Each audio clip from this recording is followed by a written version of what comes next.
ईशा, अगं त्यांच्या फक्त आवडीनिवडी जाणून घेण्यात इंटरेस्ट आहे का तुला? हो. त्यांचं लग्न झालंय की नाही माहितीये तुला? अगं पण ते स्लॅम बुक भरतील तेव्हा लिहितीलच की मॅरिड की अनमॅरिड ते. आणि त्यातून जर तुला कळलं की त्यांचं लग्न झालंय तर? तुमचं लग्न स्टेटस त्या बाईने इतकं मनापासून मला बोलणं केलं की मला नाही म्हणता नाही आलं त्याला. त्या बाईनी मनापासून बोलवलं म्हणून हो म्हणालास का त्या ईशाच्या आई आहेत म्हणून हो म्हणालास? बघ विक्रांत, मी जर तुझ्या ठिकाणी असतो ना तर मी मायरा बरोबर गेलो असतो आणि मला असं वाटतं की तूही तेच करावंस. तिच्या आईने पेचात टाकलंय मला. अरे पेच काय त्यात? मी तिला लग्नाविषयी विचारलं, ती घाबरली, रडायला लागली, तर काय करायचं? बोलव विशाल आणि बोल तिच्याशी. इथल्या कंपनी बद्दल आणि इथल्या स्टाफ बद्दल काहीच माहित नाहीये. अगं मी नवीन होते ना तेव्हा मी कंपनी प्रोफाइल रीड केला होता. त्या सरांचा ऍड्रेस असेल का ग त्यात? विक्रांत सरांचा बंगलो ना कर्जतला आहे. कर्जतला? कोण कोण असतं ग घरी त्यांच्या? ईशाला पाठवा. सर आत येऊ? सॉरी सर, न विचारता आत आलो. सर आपल्याला लगेच निघायला लागणार आहे. कुठे? कर्जतला. कर्जतला? हो सर. Slam book? येस, त्यांचं लग्न नाही झालंय. मॅडम सर आत्ताच गेले. माहितीये, मिसेस सरंजामेंची तब्येत बिघडली की सगळं सोडून सर असेच धावतात. कोणाची तब्येत बिघडली म्हणाला? मिसेस सरंजामे.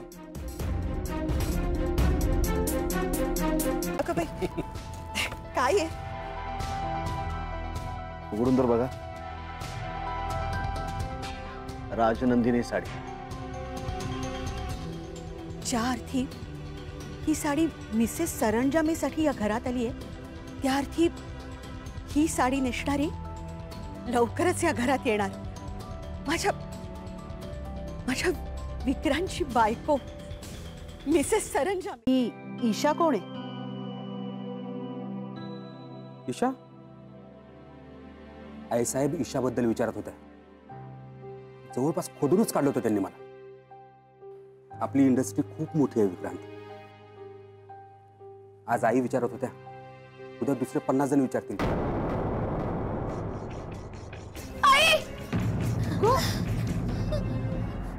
तर ही गुलाबाची फुलं माझ्यासाठी आहेत. तर खूप गोड आहे फुल आणि जी भावना यांनी व्यक्त होते ते म्हणजे प्रेम. आय एम सो हॅपी की तुम्हाला आज फायनली माझ्या मनातली भावना कळली मिस्टर विक्रांत सरंजामे. ईशा, मी इथेच आहे. विक्रांत सर? आपले आई वडील नेहमीच आपल्यासाठी चांगलं बघत असतात. सर तुम्ही नक्की काय सांगताय मला? मला तुला एवढं सांगायचं आहे की तुझ्या आई वडिलांनी तुझ्यासाठी जो मुलगा निवडलाय तू त्याच्याशी लग्न कर. माझं दुसऱ्या कोणावर तरी प्रेम आहे. सर तुम्हाला माहितीये ती दुसरी व्यक्ती कोण आहे ते?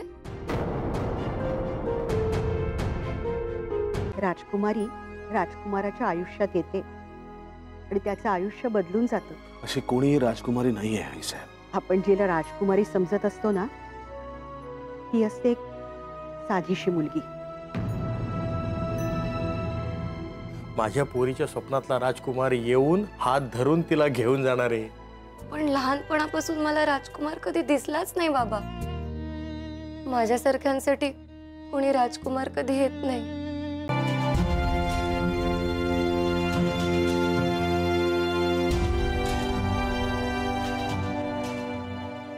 लिंबू सरबत देऊ का? नको थँक्स.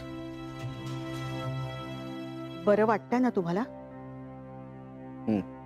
मग सांगा, ईशाला पटवून दिलत का लग्नाविषयी?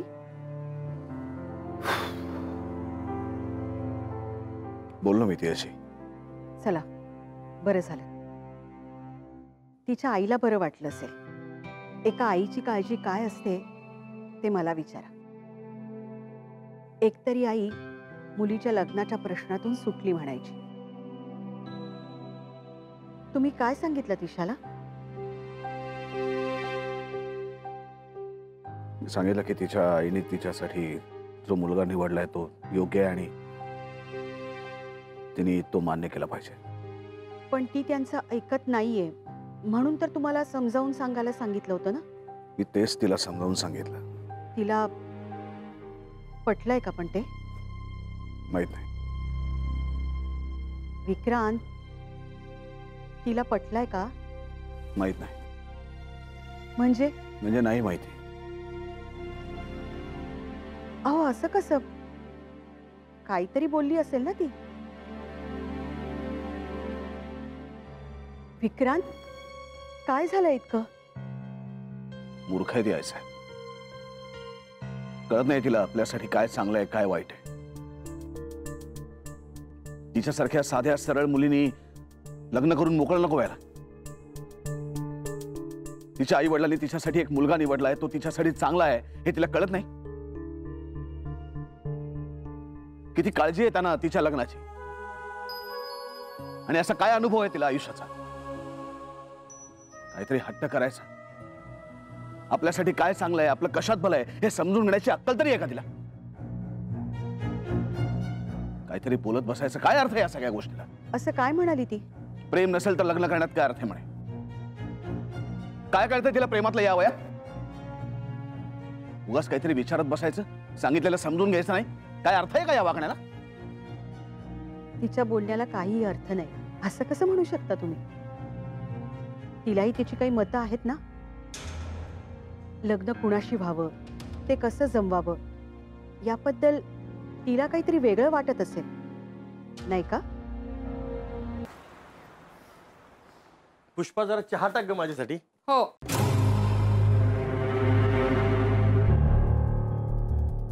तुम्ही का पेपर दिले त्या टिल्लूंना आपल्या दुकानाचे? हे वर तोंड कोण विचारा तू कोण रे? चल चल रे.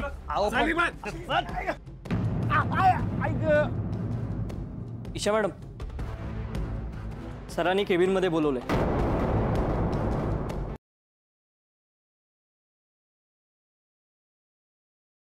वहिनींना जो खोटा फोन आला होता तो शनायाने केलाय असं आम्हाला वाटतंय. अरे पण शनायाचा या सगळ्याशी काय संबंध आहे? जी मुलगी पैशांसाठी लोकांचा संसार मोडू शकते ती काहीही करू शकते. काल दुपारी तू कुठे गेली होतीस? मी ऑफिस मध्ये होते. लंच ब्रेक मध्ये कोणालाही न सांगता बाहेर गेलीस तू आणि ऑफिसला परत आली नाहीस हे आम्हाला माहिती. कुठे होतीस तू?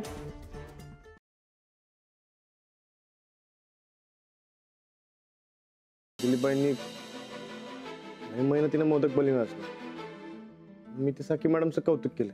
आता चूक झाली तर सुधारायला पाहिजे.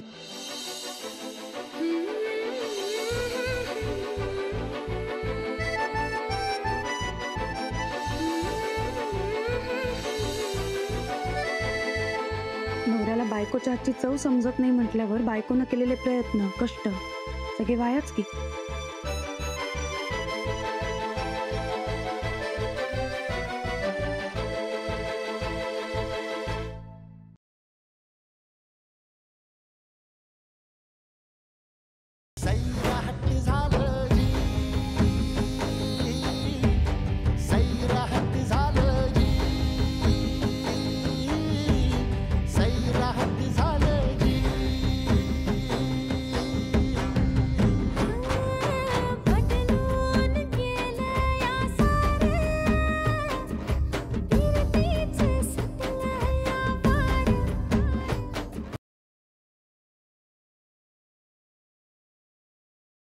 पण कागद भिजवायला वगैरे मदत करता तुम्ही? नाही, मी नाही करू शकत. मी वर्किंग. अरे कागद भिजवायला काय वर्किंग त्याच्या? पाणी काढतील नंतर सासूबाई. पण बाबा पाण्यात कागद टाकायला काय प्रॉब्लेम आहे मला सांगा ना. इतकं सोपं काम आहे. आता घरी गेल्यावर केलेल्या मूर्त्या भिजवू नका.